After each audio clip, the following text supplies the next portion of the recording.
Alright guys, finally the secret is out. The reason why they are holding Nnamdi Kanu. Honestly, this video will make you to weep for Nigeria.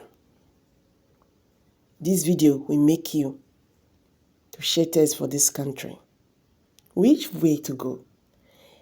Anyway guys, I'm not going to talk too much. Make I drop the video so that we go watch am together. This one na Prospect Channel TV. Abeg, don't forget to subscribe, like, share this video, make it go viral so that the world will know the reason why everything is happening.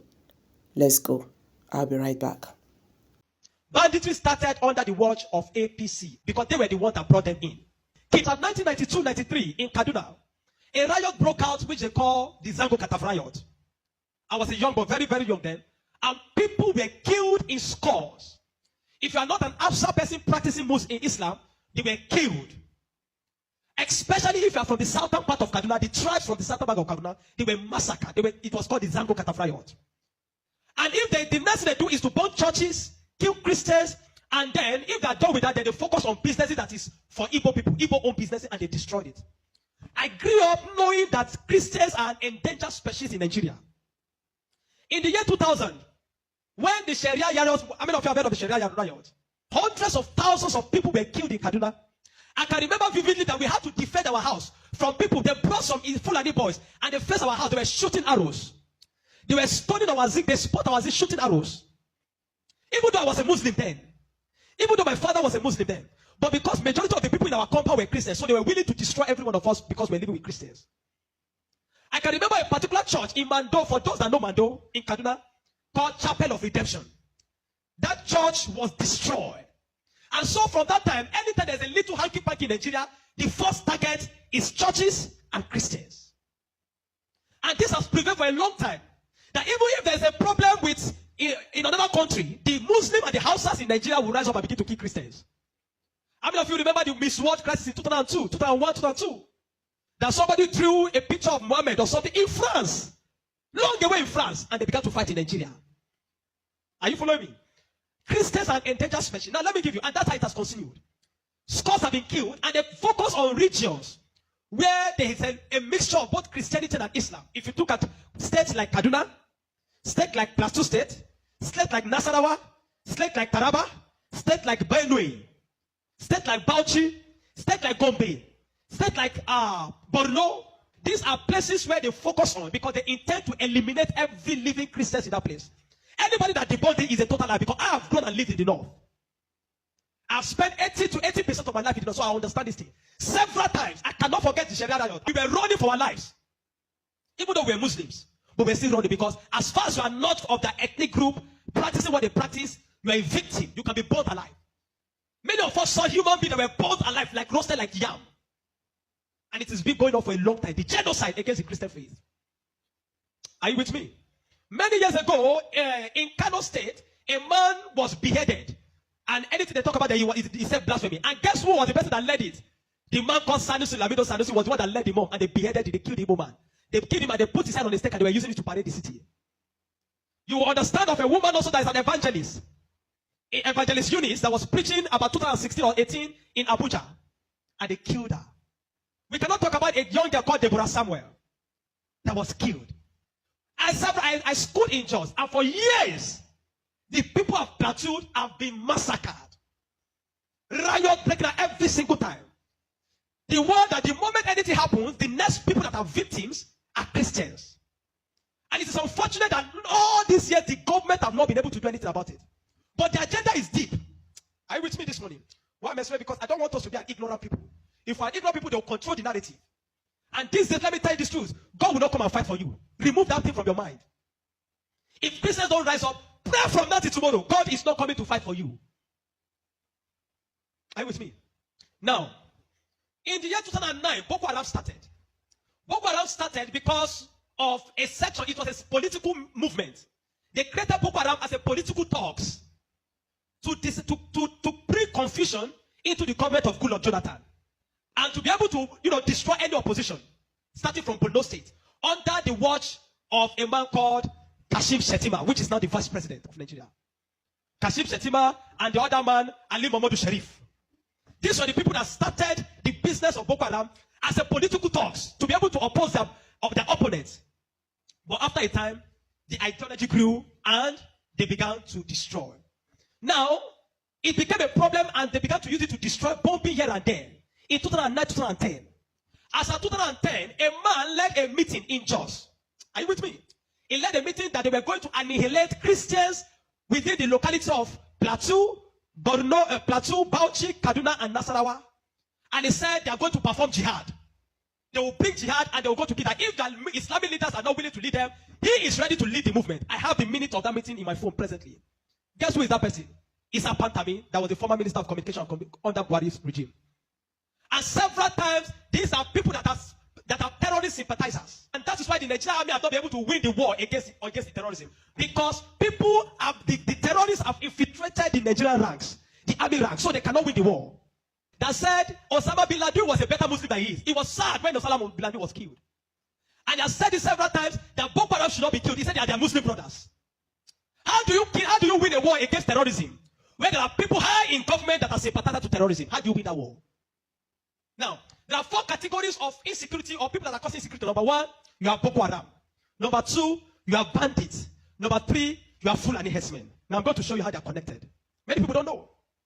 The Boko Haram and the Fulani herdsmen have one mission. The mission is simple: Islamize Nigeria. Come to a territory that are Christian dominated, kill everybody there, occupy their land. Go to Benue, look for a community, kill them there, occupy their land. That is always me. Boko Haram and the Fulani herdsmen. Have you noticed that Fulani herdsmen they don't kidnap, they kill? There's hardly a place you hear that Fulani herdsmen capture that they say these are Fulani herdsmen. No, when they go, they kill. How do they kill? They kill with guns. You must now ask yourself, how does a Fulani man get AK-47? Do you know the cost of one AK-47? One AK-47 is over $1,000 something. Where will a Fulani man be able to obtain to get one AK-47? Are you with me? And now, so you will know that there are people that are sponsoring this movement. Then the Boko Haram and the Fulani, they go about Christian-dominated areas. You will understand that when this terrorism started in Nigeria, that only people that were killed were Christian churches. You will not hear that they killed anyone. It is Christians and churches. I remember in Kaduna then that churches began to look for security men to guide their churches in every service day. Otherwise, you can be in church and the next is boom, everybody dies. And churches that don't have money to hire soldiers began to use some of their members. I was a member of the security team in my church in Deeper Life in Kaduna in 2010. Because we don't stay in the church. Once I come to the church in the morning, we stay outside, moving around patrolling, because anybody can come and drop anything. So when Boko Haram started, the majority of Muslims, the Hausa, Northern Muslims, the Hausa, they were happy. I know of people that were celebrating it. If you see them crying today, I'll tell you why. At the initial beginning of this thing, they were happy celebrating the killings of Christians. They said they are purging Nigeria of army. It was majorly on Christians and Christian-dominated areas. But when it comes to 2014, the man Buhari and APC that wanted to overthrow the government of Jonathan, by all means, decided to employ mercenaries from Niger, from Chad, from all those Fulani, from other African nations where they're Fulani, and they brought them into Nigeria. What was the goal? The goal was that if Jonathan does not concede defeat in the election, they were going to rain hell on Nigeria. So they brought in these mercenaries, and they equipped them with rifles, the Aerofiles, the Buharis.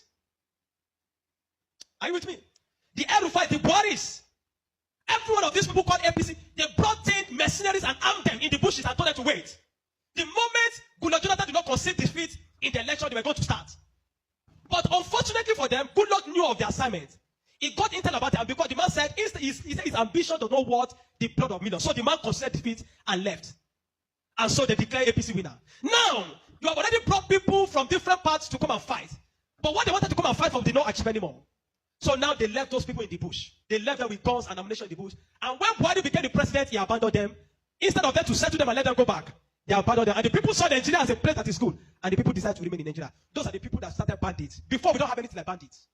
Banditry started under the watch of APC, under Buhari, because they were the ones that brought them in. Kidnapping, because they needed to survive. So they started by kidnapping. And they started by kidnapping. And they started by kidnapping. And they started by kidnapping. Over time, now, you understand that there are certain parts of this nation where there are mineral resources. Don't be an ignorant Christian. Follow me. Don't be an ignorant Christian. Don't be in a nation where you don't have understanding of what is happening.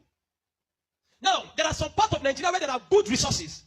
And this have been illegally mined by elites, the military generals, the oligarchs, the people that are the leadership of the North. They were mining these resources, and the money does not go into the federal government account. So what they do is that they employ the services of this banditry to create two things. Number one, to create diversion. So when you go to Zamfara, that's why you hear that they say there is killing in Zamfara now. It's because of the illegal gold mine. There is gold in Zamfara that they are mining. And so these bandits that are already in the bush, some people collaborate with them, partnered with them, and told them to see, keep creating confusion, create chaos. When you keep creating chaos, the Nigerian state and the people of Nigeria will not be able to focus on the illegal mining. They'll be concerned about the insecurity. So the insecurity is created as a means of diversion in the north. Are you following me? It is created as a means of diverting the attention of the military and the Nigerian populace from being able to focus on the illegal mining of resources. And any part of the north where there is resource, you find out that insecurity there. Recently, it has started in Kwara because there's a great amount of lithium in Kwara too that they have discovered and they're mining. So they partner with the Chinese because the people that do this illegal mining are the Chinese. They partner with the Chinese to be able to. So the bandits became the security men of the Chinese and all those people to protect them. So that while they are mining, they can begin to cause chaos. Because while the people are mining and they are causing chaos, kidnapping, nobody will be able to focus on what the Chinese are doing and those people illegal mining. Every single day to this moment, I'm telling you, they are mining in those places. And they will take it to an airfield in the bush and fly it out of Nigeria. They are making billions of dollars from it every day while people are being killed. That is why you now hear that Muslims are saying that they are killing Muslims too. What you have there, it is what Buhari created. The APC-led administration created, the banditry they created, is what is affecting the North now. Because the people they brought to come and kill Nigeria in 2015 did not succeed because good luck relinquished power to them. And now the people have become thugs. They have become tools to be used in the hand of men that are using them to secure their illegal gold mines. And that's why you kill them. That's why you hear that they say they are killing Muslims. Now, the Christian persecution and genocide has been there. So you find that the other part, the Muslim and the Fulani men keep going around killing in all those parts. And the Christians and the churches have been silent for too long. This evil has prevailed in Nigeria because the righteous men have been too quiet. If we're ever going to win against insecurity in Nigeria, Nigeria must put two things Nigeria must do. Number one, Sharia law must be completely abolished in Nigeria. Because Nigeria is not an Islamic state. Why will Nigeria, some part of Nigeria, be practicing Sharia?